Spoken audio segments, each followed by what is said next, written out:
Hello and welcome to my channel the travel man my dear friends. कैसे हैं आप सब लोग। आज मैं काफ़ी टाइम के बाद रिकॉर्डिंग कर रहा हूँ, वीडियोस रिकॉर्ड कर रहा हूँ। काफ़ी एडिटिंग में बिजी रहा हूँ क्योंकि आपको पता है कि मैंने हांगकांग, ताइवान का और अभी रिसेंटली बैंकॉक का भी टूर मारा है, तो वो वीडियोस भी आ रही हैं, व्लॉग्स आ रहे हैं हर हफ्ते मेरे चैनल के थ्रू। लेकिन आज की जो वीडियो बहुत एक्सक्लूसिव है, स्पेशल है, क्योंकि हम इसमें बात करने लगे हैं ईरान के बारे में कि अगर आप ईरान जाना चाहते हैं तो कैसे जा सकते हैं। Do you want visa like pizza? तो बहुत आसान सोल्यूशन है। उन कंट्रीज़ की बात कर रहा हूँ जहाँ आपको वीज़ा की ज़रूरत पड़ती है और घर बैठे आप अपनी एप्लीकेशन सबमिट कर सकते हैं कुछ मिनटों के अंदर। जी हाँ, मैं बात कर रहा हूँ एटलिस्ट की, जहाँ पे आप 150 से ऊपर कंट्रीज़ का वीज़ा अप्लाई कर सकते हैं मिनिमम डॉक्यूमेंटेशन के साथ। 5 से 10 मिनट के अंदर अपनी एप्लीकेशन आप फिल कर सकते हैं। कोई हिडन चार्जेस नहीं आपको देने हैं, अपनी एप्लीकेशन ट्रैक कर सकते हैं और बल्क में भी ट्रैवल एजेंट्स अप्लाई कर सकते हैं एटलिस्ट के through. Link in the description. तो कुछ सवाल हैं वो लेंगे हम इसमें। ये वीडियो काफ़ी लेंथ में लंबी हो सकती है, तो हो सकता है कि मैं इसे डिवाइड कर दूँ, डिपेंड करता है कि अब रिकॉर्डिंग कितनी बड़ी होती है इसके बाद। पर लेट्स सी। तो हम इस वीडियो में डिस्कस करने जा रहे हैं, इन सीरीज़ के अंदर हम डिस्कस करने जा रहे हैं कि क्या कंडीशंस हैं अगर आप ईरान ट्रैवल करते हैं। कुछ लोगों के एक बहुत ही जनरल कॉमन सवाल आते हैं और वो एक मेरा भी है कंसर्न कि can I apply for my US visa after a short trip to Iran. ठीक है, होटल बुकिंग्स कैसे करनी है, कहाँ से करनी, क्या क्या ऑप्शंस हैं, किन तरीकों से आप कर सकते हैं, कैश, करेंसी और थोड़ा फ्लाइट के बारे में बात कर लेंगे। दिखा दूंगा मतलब फ़्लाइट्स आप इजीली बुक कर सकते हैं, और सिम आपको लेना है तो कौन से अच्छे नेटवर्क्स हैं, टॉप के नेटवर्क्स हैं वहाँ पे वो। क्या ईरान जाना सस्ता है, क्या ईरान जाना सेफ़ है, और हाँ, जो पेमेंट्स की बात करें तो पेमेंट्स कैसे आपको वहाँ करनी पड़ेगी, क्योंकि ये वो कंट्री है जो कि जिसके ऊपर काफ़ी टाइम से सैंक्शंस लगे हुए हैं यूएस की वजह से, और यहाँ पे लोगों को पेमेंट करने में, ऑनलाइन पेमेंट्स करने में या कार्ड चलाने में दिक्कत आती है। तो उसको मैं अलग से कवर करूँगा। अभी तक के लिए हम ये सारी चीज़ें जितनी हम इस वीडियो में बोल सकते हैं 10 मिनट की, 15 मिनट की, तो मैं आपको कवर करके बता देता हूँ। अब रिक्वायरमेंट्स और कंडीशंस की बात आती है तो आपको पता है कि वीज़ा फ्री ट्रैवल है इंडियंस के लिए ईरान, और कुछ 33 और 38 कंट्रीज़ अप्रॉक्सीमेटली ऐसे हैं, उसके अंदर एक इंडिया का नाम है। फरवरी 4 से इसको इम्प्लीमेंट कर दिया गया। लास्ट ईयर मैंने एक शॉर्ट वीडियो भी डाला था और न्यूज़ में भी ये चीज़ आई थी कि ईरान जो है वीज़ा फ्री करने जा रहा है कुछ कंट्रीज़ के लिए। तो फाइनली फेब 2024 से ऐसा हो चुका है।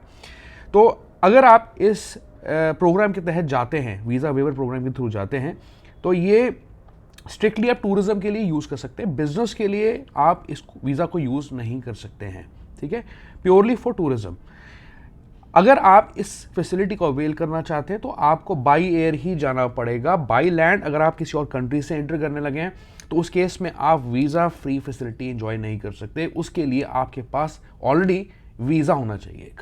ठीक है, जैसे हम पहले वीज़ा अप्लाई करते थे, तो एयर ट्रैवल के थ्रू आप इस फैसिलिटी को ले सकते हैं। बाई रोड, बाई सी आप नहीं ले सकते। लिमिटेड पीरियड का स्टे है इसके अंदर, 15 दिन का है। हालांकि आई डोंट नो 15 दिनों का स्टे इन्होंने क्यों रखा है, क्योंकि ईरान में दिखाने के लिए बहुत कुछ है और उसके लिए 30 दिन का वीज़ा होना चाहिए मेरे हिसाब से। लेकिन चलिए 15 दिन का स्टे पीरियड है विद नो एक्सटेंशन, ये एक्सटेंड नहीं किया जाता है। ठीक है, और किसी की बातों में मत आना, क्योंकि जो रूल्स हैं इनके कंट्रीज़ के बहुत स्ट्रिक्ट होते हैं, और कोई आपको कहे कि नहीं हम एक्सटेंड करा देते हैं, आप ऐसे कर लो, आप वैसे कर लो, तो डोंट डू दैट।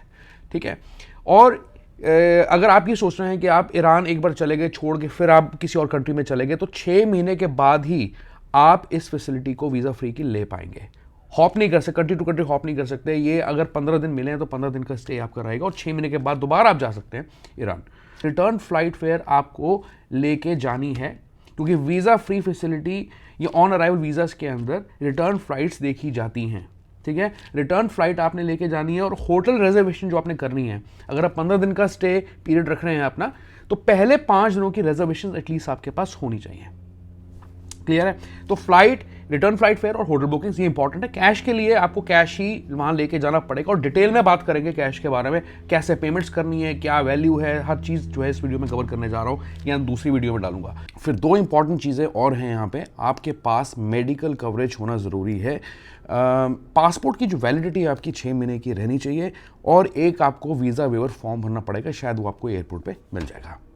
तो चलिए अब बात आती है कि क्या मैं यूएस का वीज़ा अप्लाई कर सकता हूँ अगर मैं ईरान जाता हूँ, या मैं एक हफ्ते के लिए जाता हूँ ईरान, तो क्या मुझे कोई दिक्कत आएगी यूएस का वीज़ा अप्लाई करने में? ये सवाल बहुत अच्छा है और ये सवाल मेरे दिमाग में भी था। देखा जाए कोई भी प्रॉब्लम आपको नहीं आएगी अगर आप यूएस का वीज़ा अप्लाई करते हैं ईरान का ट्रिप करने के बाद। ठीक है। ड्यूरिंग द इंटरव्यू अगर आप यूएस वीज़ा का इंटरव्यू देने जाते हैं, ठीक है, वो आपसे ये ज़रूर पूछेंगे कि आप ईरान गए क्यों थे, ठीक है। और अगर आप सही जेन्युइनली उनको ये बोलेंगे कि हम सिर्फ टूरिज्म के लिए गए थे, तो आपको कोई नहीं रोक सकता, आपकी एप्लीकेशन रिजेक्ट नहीं हो सकती विद कंप्लीट डॉक्यूमेंटेशन। अब ये नहीं है कि आपके कागज़ ही पूरे नहीं हैं, काफ़ी चीज़ें डिपेंड करती हैं यूएस वीज़ा के केस में। CIS ऑफिसर होता है, वीज़ा ऑफिसर जो होता है, उन पे डिपेंड करती है काफ़ी चीज़ें। वो कुछ लोग पूछ लेते हैं, कुछ लोग कागज़ चेक करते हैं, वो कई कागज़ भी चेक नहीं करते हैं, सीधा आपसे 2-4 सवाल करते हैं, आपकी एप्लीकेशन आगे लगा देते हैं, ठीक है। But it shouldn't be a problem. कहाँ क्या हो सकता है वो मैं आपको बता दूं कि डिले आपकी एप्लीकेशन में हो सकता है। क्यों? क्योंकि अगर वो आपके सवालों से सेटिस्फाइड नहीं है, आपके जवाब से सेटिस्फाइड नहीं, सॉरी नॉट सवालों, तो उस केस के अंदर वो आपका बैकग्राउंड वेरिफिकेशन चेक कर सकते हैं, एक बार नहीं 2 बार 3 बार कर सकते हैं, और उस चक्कर में आपकी एप्लीकेशन जो है, प्रोसेसिंग जो है उसकी, वो डिले हो जाएगी। क्योंकि ये सवाल बहुत आते हैं, क्योंकि वो जब देखते हैं ना आपका पासपोर्ट चेक करते हैं, तो वो देखते हैं कि आपने अगर काफ़ी कंट्रीज घूमी है, तो आपसे ये डेफिनेटली पूछ सकते हैं कि आप ईरान क्यों गए थे, आप यहाँ क्यों गए थे, आप वहाँ क्यों गए थे, ठीक है। अगर उसके बावजूद भी आपको ये रिस्की लगता है मैटर, तो बेटर ये है कि आप यूएस का वीज़ा अप्लाई कर लें और विजिट करें यूएस। जब भी आपको करना है एक बार विजिट जरूर कर लें। उससे क्या होता है कि आपका जो वीज़ा होता है वो रनिंग हो जाता है, एक्टिव हो जाता है। क्योंकि अगर जब तक आप ट्रैवल नहीं करेंगे तब तक आपको कोई गारंटी नहीं है कि यूएस में भी आपको एंटर करने दिया जाए या ना दिया जाए, कुछ के केसेस में, ठीक है ना। तो पहले तो आप विजिट कर लें तो अच्छा है, उसके बाद प्लान करें ईरान, वेल एंड गुड है। लेकिन आप पहले भी करते हैं तो इसमें कोई चैलेंज मुझे देखने को नहीं मिल रहा है, ठीक है। आगे बात करते हैं, हम बात करते हैं अब सबसे इंपॉर्टेंट टॉपिक की, होटल बुकिंग करें तो करें कैसे, क्या ऑप्शंस हैं हमारे पास। ओके, अब इंटरनेशनल सैंक्शंस की वजह से यहाँ पे पेमेंट्स के अंदर वो कवर करेंगे हम डिटेल में, कि जो क्रेडिट कार्ड्स हैं, डेबिट कार्ड्स हैं, जो कि अमेरिकन ब्रांड्स हैं, जैसे कि मास्टर कार्ड हो गया, MX हो गया, आपका वीज़ा हो गया, राइट, ये ईरान में नहीं चलेंगे। पहली चीज़, जो चलेगा कैश चलेगा, लेकिन कैश के अंदर हाँ आप यूरोज लेके जा सकते हैं, USD वो एक्सेप्ट करते हैं, ठीक है। अब क्या ऑप्शंस हैं आपके पास जहां पे मैं बात करूं कि होटल बुकिंग्स करनी, तो पहली चीज़ तो ये कि कुछ स्पेशलाइज्ड ट्रैवल एजेंसीज हैं वहाँ पे, ये काफ़ी एक्सपेंसिव हो सकता है आपके लिए, खासकर अगर आप फैमिली के साथ जा रहे हैं, दैट्स अ डिफरेंट थिंग, लेकिन अगर आप सोलो जा रहे हैं तो ये सब करने की जरूरत नहीं है। लेकिन ट्रैवल एजेंसीज हैं कुछ स्पेशलाइज्ड, वहाँ पे उन्होंने इन्हीं कंट्रीज़ पे किया हुआ है स्पेशलाइजेशन की, जो लोग जहाँ जिन कंट्रीज़ पे सैंक्शंस लगे हुए हैं, जैसे कि रशिया हो गया या ईरान हो गया, राइट, सीरिया हो गया, ऐसी कंट्रीज़ में लगे हुए हैं। तो ये वहाँ पे इनके अरेंजमेंट है, स्पेशल अरेंजमेंट्स हैं, ये आपका सारा होटल का खर्चा, उनके थ्रू आप होटल बुक कर सकते हैं, करेंसी का भी सब कुछ आपका जो है वो अरेंजमेंट करा देते हैं और आपको घुमा भी देते हैं, ठीक है। लेकिन अब यहाँ पे ड्रॉबैक यही है कि एक्सपेंसिव हो सकता है, और जो आपको ऑप्शन वो चॉइस देंगे वो आपको एक्सेप्ट करनी पड़ेगी, उसको आप फिर मना नहीं कर पाएंगे, और कुछ भी उसकी कीमत हो सकती है, ओके। दूसरी चीज़ जो है, आप होटल से डायरेक्टली बात कर सकते हैं। एक अच्छी चीज़ यहाँ पे ये है कि वैसे जो सोशल मीडिया अकाउंट्स हैं, मैं कौन कौन से हैं, कौन से चलते हैं, कौन से नहीं चलते, वो मैं आपको बताने लगा हूँ, लेकिन व्हाट्सएप ज़रूर चलता है वहाँ पे, ठीक है। तो आप होटल को वाया ईमेल या वाया व्हाट्सएप रीच आउट कर सकते हैं, ठीक है। तो आप इनकी साइट पे जाएंगे, होटल की खोलें, और वहाँ पे उनके वो कस्टमर सर्विस के चैट बॉट वगैरह चल रहे हैं, वो भी हैं, और व्हाट्सएप के ऑप्शंस भी हैं आपके पास। उन्हें रीच आउट कर लें, अपने रिजर्वेशंस कर लें। ऑफ सीजन में जा रहे हैं तो कोई दिक्कत नहीं है, हाई सीजन में हो सकता है कि आपको अवेलेबिलिटी चेक करनी पड़ेगी, तो उन्हें कॉन्टैक्ट करके आप होटल रिजर्व कर लें विदाउट पेइंग एनीथिंग, क्योंकि पेमेंट करना इतना आसान नहीं है, तो आपको वो करने दे सकते हैं, खासकर ऑफ सीजन के अंदर तो कोई दिक्कत नहीं है। अब इनका क्या है कि ऑनलाइन पेमेंट भी एक्सेप्ट करते हैं। तेहरान में होटल्स हैं जो कि ऑनलाइन पेमेंट एक्सेप्ट करते हैं, लेकिन क्या है कि उनके बीच में एक इंटरनेशनल पार्टनर है, क्योंकि वो डायरेक्टली आपसे ऑनलाइन किसी भी कार्ड को यूज़ करके पेमेंट रिसीव नहीं कर सकते, तो उन्होंने बीच में इंटरनेशनल पार्टनर्स बिठाए हुए हैं।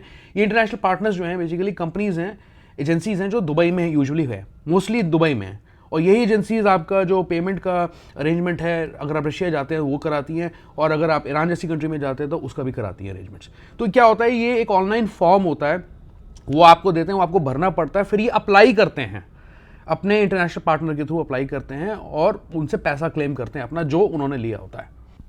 दूसरा तरीका है कि आप ऑनलाइन एजेंसीज के थ्रू होटल रिजर्वेशंस अपनी करा सकते हैं, ठीक है। और इतना ही नहीं, आप अपनी फ़्लाइट के टिकट्स, डोमेस्टिक फ़्लाइट के टिकट्स या बस टिकट्स, टूर्स की अगर आपको कोई पैकेज चाहिए वो भी, और जो सर्विसेज होती है रिलेटेड, आप इनके थ्रू ले सकते हैं। इनका नाम, मैं इनका जो लिंक है आपको डिस्क्रिप्शन में देने जा रहा हूँ, स्क्रीन पे आप देख लें। इसका नाम है firstquest.com, ठीक है, इसको आप नोट कर लें। इसके अलावा अगर आपने खुद होटल बुक करने हैं तो आप बहुत आसानी से कर सकते हैं। कुछ साइट्स हैं जैसे हॉस्टल, जैसे बैक पैकर्स जाते हैं तो हॉस्टल्स आप रिजर्व कर सकते हैं। hostelworld.com करके एक साइट है, उसका लिंक मैं आपको डिस्क्रिप्शन में दे दूंगा, तो वहाँ जाके आप ऑफर्स देख सकते हैं और बुक कर सकते हैं। और इसमें आई थिंक मैंने देखा था, जितना मुझे याद है, कि 17-18 यूरोज़ के अंदर आपको एक अच्छी डील मिल सकती है, यानी कि 1500-1600-1700 रुपये के अंदर पर नाइट के हिसाब से आपको होटल मिल सकता है। और सस्ते ऑप्शंस भी हैं, तो आप वो देख लेना खुद ही। तो बस यही कुछ तरीके हैं और इस तरीके से आप अपना होटल बुक कर सकते हैं। लेकिन बेस्ट ये रहेगा कि आप होटल को डायरेक्टली कॉन्टैक्ट कर लें, कोशिश करें कि आपको पेमेंट ना करनी पड़े, व्हाट्सएप के थ्रू रिजर्वेशन आप ले लें, एटलीस्ट 5 दिन की, 1 हफ्ते की, कोई सी भी जो भी आपको चाहिए वो ले लें, ठीक है। और हाई सीज़न लो सीज़न का थोड़ा सा यहाँ पे ध्यान रखें।